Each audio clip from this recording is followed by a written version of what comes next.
హైదరాబాద్ సంస్థానం దేశంలో కలిపిన రోజు సెప్టెంబర్ 17. ఈ రోజును అన్ని పార్టీలు ఘనంగా నిర్వహిస్తున్నాయి. క్షేత్రస్థాయి నుంచి వేడుకలు నిర్వహించాలని పిలుపునిచ్చాయి. కానీ బీఆర్ఎస్ పార్టీ మాత్రం దూరంగా ఉన్నట్టు స్పష్టమవుతుంది. అన్ని పార్టీలు పోటీపడి మరీ కార్యక్రమాలు నిర్వహిస్తుంటే గులాబీ అధిష్టానం పార్టీ నేతలకు పిలుపునివ్వకపోవడంతో కేడర్ నైరాశ్యంలో పడింది. దీంతో పార్టీ తీరు చర్చనీయాంశమైంది. అధికారం కోల్పోయినా ప్రజలకు దూరమేనా అంటూ పలువురు ఆవేదన వ్యక్తం చేస్తున్నారు. సెప్టెంబర్ 17ను కాంగ్రెస్ పార్టీ ప్రజాపాలన దినోత్సవం, బీజేపీ విమోచన దినోత్సవం, సిపిఎం, సిపిఐలు విలీన దినోత్సవాలుగా నిర్వహిస్తున్నాయి. రాష్ట్రంలో ప్రధాన ప్రతిపక్షంగా ఉన్న బీఆర్ఎస్ పార్టీ మాత్రం సైలెంట్గా ఉన్నది. జాతీయ సమైక్యత దినోత్సవాన్ని గ్రామస్థాయిలో నిర్వహించాలని కేడర్కు పిలుపునివ్వలేదు. కేవలం పార్టీ ఆఫీసులో జెండాను ఎగరవేసి కంప్లీట్ చేయాలని భావిస్తున్నట్టు సమాచారం. ఏ పార్టీ అయినా ఏదైనా కార్యక్రమం వచ్చిందంటే దానిని ప్రజల్లోకి తీసుకెళ్లాలని, కేడర్లో జోష్ నింపాలని ప్రయత్నిస్తుంది. కానీ గులాబీ పార్టీ మాత్రం అందుకు విరుద్ధంగా వ్యవహరిస్తుండడంతో పార్టీ అనుసరిస్తున్న తీరు కేడర్లో చర్చనీయాంశమైంది. ప్రత్యేక రాష్ట్రం ఏర్పడిన తర్వాత బీఆర్ఎస్ పార్టీ అధికారంలోకి వచ్చింది. 10 ఏళ్లు అధికారంలో ఉంది. అయినప్పటికీ సెప్టెంబర్ 17ను పురస్కరించుకొని కార్యక్రమాలు నిర్వహించలేదు. 2022లో 3 రోజులతో పాటు జాతీయ సమైక్యత దినం పేరుతో కార్యక్రమాలు నిర్వహించింది.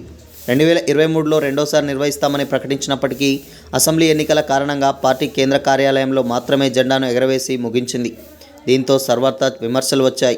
ఇప్పుడు ప్రతిపక్షంలో ఉన్నప్పటికీ జాతీయ సమైక్యత ఉత్సవాలను గ్రామస్థాయి నుంచి నిర్వహించాలని కేడర్కు పిలుపునివ్వకపోవడంతో నైరాశ్యం నెలకొంది. అన్ని పార్టీలు నిర్వహిస్తుంటే గులాబీ శ్రేణులు మాత్రం సైలెంట్గా ఉండాల్సిన పరిస్థితి. ఇప్పటికే ఓవైపు ఓటమి, మరోవైపు పార్టీ కార్యక్రమాలు లేక కేడర్ నైరాశ్యంలో ఉంది.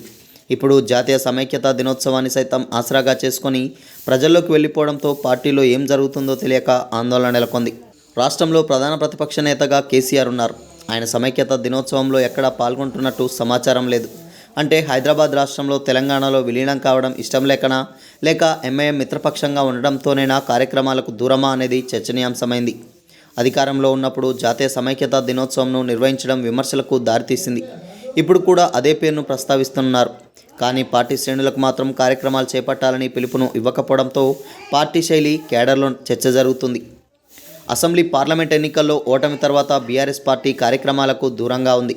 కేవలం రైతుల అంశంపై మాత్రం నిరసనలకు పిలుపునిచ్చినా ఆశించిన మేర సక్సెస్ కాలేదని పార్టీ నేతలే అభిప్రాయపడుతున్నారు.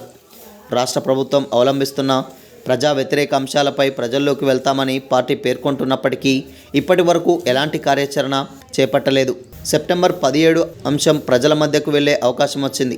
కానీ పార్టీ కేడర్కు పిలుపునివ్వలేదు. దీంతో బీఆర్ఎస్ ప్రజలకు దూరమైనట్లేనా అనేది హాట్ టాపిక్గా మారింది. ఇప్పటికే కేడర్ అంతా సైలెంట్గా ఉండడంతో అసలు పార్టీ ఉన్నదా లేదా అనే అనుమానాన్ని రేకెత్తిస్తుంది.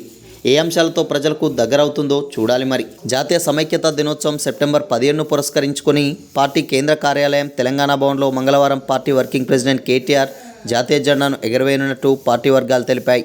పార్టీ కార్యకర్తలు, నాయకులు తరలివచ్చి విజయవంతం చేయాలని కోరారు.